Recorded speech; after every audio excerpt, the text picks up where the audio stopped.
What's up, everyone? This is Anime Alex back with another anime review. This time it's going to be about One Piece, specifically chapter 937. I'm sorry because I know this is late and I should have done it when it came out, but I was busy between that when it came out and today I went to San Antonio. It was great. But anyways, let's get back to this anime review. I was going to do anime reviews of Fairy Tail, 100 Year Quest, and Black Clover and Seven Deadly Sins, but I will get to those later. Right now, let's focus on One Piece and opening off the whole chapter. We show Luffy at Udon Prison, wasted. Like he shows that he defeated like all the headliners there, and he was talking about how Rayleigh did something, how he was able to defeat all those animals back on the island Luffy was training at during the 2 year time skip. By like not even using his hands, he just indirectly like force pushed him. So this could be the sign of advanced armament Haki, to basically where you could just do force pushes. So Luffy was speculating on that and how he said he needed to be more gentle, or like Rayleigh was more gentle with it. I'm doing a speculation that Queen might actually have that power to simply just force push. I'm gonna just say, or hockey push people, because I feel as if we're looking at Katakuri was the gateway to, or he was the person who showed us that observation hockey can be taken to another level by seeing into the future. Same way how Doflamingo was our way of knowing what awakened paramecia users can do. So, and like Sentomaru was the person who showed us. Sentomaru, I guess you could consider him, was the first to use Haki to deflect Luffy's attack. Luffy didn't really know it was Haki per se until Amazon Lily arc with the Kuja tribe. So those could also, you could also say those were also the introduction. Those people were also the introduction to Haki and like the whole idea of it, even though it's been teased by Sentomaru. So I feel as if Luffy thinking about advanced armament Haki, I feel as Queen is going to be the person to show us what this advanced armament Haki will do, because Oda likes to place these people to show us how these new, I'm going to say off of a gaming standpoint, mechanics work. King, I I'm having like an epiphany in my head, thinking that he has both future sight observation and advanced armament Haki, like Haki pushing people, which could possibly happen, making him seem like the strongest first commander that we've ever faced, or if Luffy's gonna face him. But that's a whole nother story. This chapter was mainly centered around Zoro and his fight with the whole uh, gate, like bridge guardian, sword collector, whatever you want to, guy with the face paint, whatever you want to say it. Because the Luffy part was really short and was only like 3 or so pages, give or take. And then it was just nothing but Zoro. It was Zoro fighting. It was just Zoro fighting the bridge guardian, and then some. And then you saw what appears to be Komurasaki holding the smiling. I can't really think of her name right now, but the girl who's always smiling and laughing. At least I think that's Komurasaki, and so we don't know how she escaped, or faked her death, but we know that the woman, that this woman's obviously Komurasaki because she looks like it. Unless this is another woman who just somehow looks exactly like Komurasaki. Anyways, one of the a murderer or a criminal from the flower capital hunts down these or follows Komurasaki and the child, which leads to a fight with Zoro. And apparently, it's shown that the criminal basically does the dirty work for the Shogun or the Kazumi clan to like basically execute people and shut them up if they're talking bad about him in any way, and he gets off scot free, but he's posed as a criminal, so it doesn't lead the citizens to think that the shogun is abusing his power or he's evil. So, anyways, this leads to Zoro being Zoro being blindsided and trying to deal with these or trying to deal with saving the two, but the bridge guardian wasn't having any of it, and he was still going for still trying to attack Zoro, going from them cheap shots while Zoro's distracted. But Zoro finally got to manage a 1v1 with the criminal. The criminal used a scythe, and since Zoro doesn't have three swords at this moment because Shisui was taken by the bridge collector, which is said to the bridge guardian, sword collector.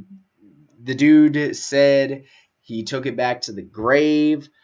So Zoro's probably gonna have to go forth and see or find Ryuma's grave to obtain the sword, since it's a national treasure. Because as we know, Ryuma was a legendary swordsman back in the olden times, and we know that Wano country was called the land of gold, and all pirates wanted it. And Wano country didn't officially become Wano country until uh, Lord Odin, um, Lord Odin named it. I think that's what they said. Yeah, I believe that's what they said. So he also gave insight how the Shisui, which here's another theory, Shisui was a blade that used to be a normal blade, but over the years it got blacker over time. So does that mean that Shisui, the sword of Shisui, was imbued with armament Haki and it never faded away, which means weapons, swords, guns, whatever, just any weapon could be imbued by armament Haki, and if that user dies, then the weapon will just maintain black. Is this some type of like advanced armament Haki 2 where the Haki just doesn't go away, like linking oneself to another person's weapon? So that's also a theory where we'll probably see a lot more higher grade swords or black blade swords, and that's probably why Mihawk's Yaru is black. Um, anyways, so after done explaining and Zoro trying to fend off from the cheap shots, he finally gets the 1v1. He manages to disarm the criminal and have his scythe in his mouth and perform his three sword style. But in the midst of all of this, we saw Zoro got stabbed through it. Now, by no means do I think this criminal and the sword collector bridge guardian dude are like threats to Zoro is what I'm trying to say. They're by no means threats. They're an obstacle, but easily walk. They're an obstacle Zoro can easily walk over, or Sanji can easily walk over, or Luffy can easily walk over. They're not like they're not at danger level 10 like freaking Hawkins X Drake, Apu, any of the Flying Six, or the Disasters slash All Stars, whatever you want to talk about it, let alone Kaido. So I feel as if these people were just showcasing. I mean, it was this was just a little taste of Zoro, because all we've have been getting from Zoro since Fishman Island were just tastes and sprinkles of his power, so forth. But the little injury probably makes it seem that Zoro, I know this is just being headcanon and this probably has nothing to do with anything, but Zoro taking that shot, I feel as if Zoro wouldn't have been stabbed like that unless he was just planning on it so he can disarm him, which could be the case. But if that isn't the case and the criminal actually got that blow because he was skilled enough to get that blow, then this might mean that Zoro is not, as in my theory, because I've always thought this, Zoro is not at the level to take down a commander, which I completely agree with. He's not at the level to take down a commander by himself. He would need Sanji, at least Sanji with him to take down a commander, and I feel as that's how it will work. Because I feel because another point I would like to make is there's too many people, like high profiled people, uh, for them to just run, or just for the monster trio to run 1v1s against a commander, unless you're gonna throw in Big Mom's commanders to just have excess, or I guess the only commander that she has on deck is Smoothie over there, and we haven't really seen her fight seriously, or we haven't seen anyone fight her on a 1v1. We just saw her be annoying and chase Luffy through the sea. But I feel as if we will get I feel as if we will get a commander battle with Zoro being accompanied by Killer Sanji, just so we can all make them on the same level, as Oda always wanted to portray that Sanji and Zoro are basically on the same level. In my opinion, Zoro edges over Sanji by this much because all he does is fight, which is fair, and the whole theory of Zoro fights the second strongest guy, which is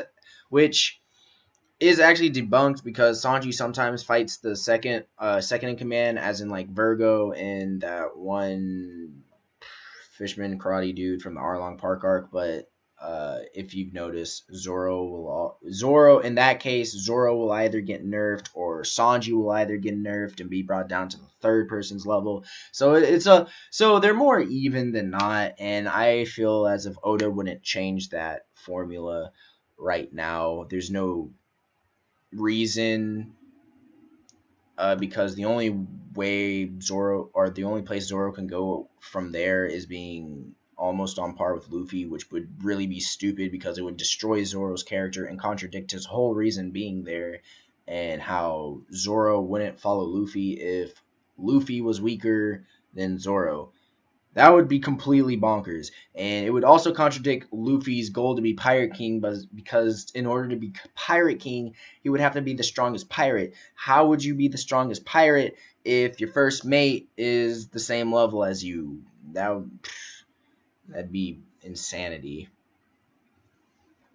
Anyways, uh, for the chapter ended off with Zoro winning, and not really I didn't really see a setup to any other plot points. We might get back to Sanji and trying to rescue Law's group. We might get back to Udon Prison and Luffy, and probably setting up for a Queen battle, which I cannot wait because I want to see that devil fruit. Um, all in all, this chapter, I would give it a 3 out of 5. It wasn't anything too special or too crazy. It was just, seeing Zoro fight every once in a, like, which is great since he only fights every once in a blue moon. But all in all, there was nothing really pushing. The reason why I give it a 3 out of 5 stars is that there was nothing really pushing the arc. There was a lot of like hints.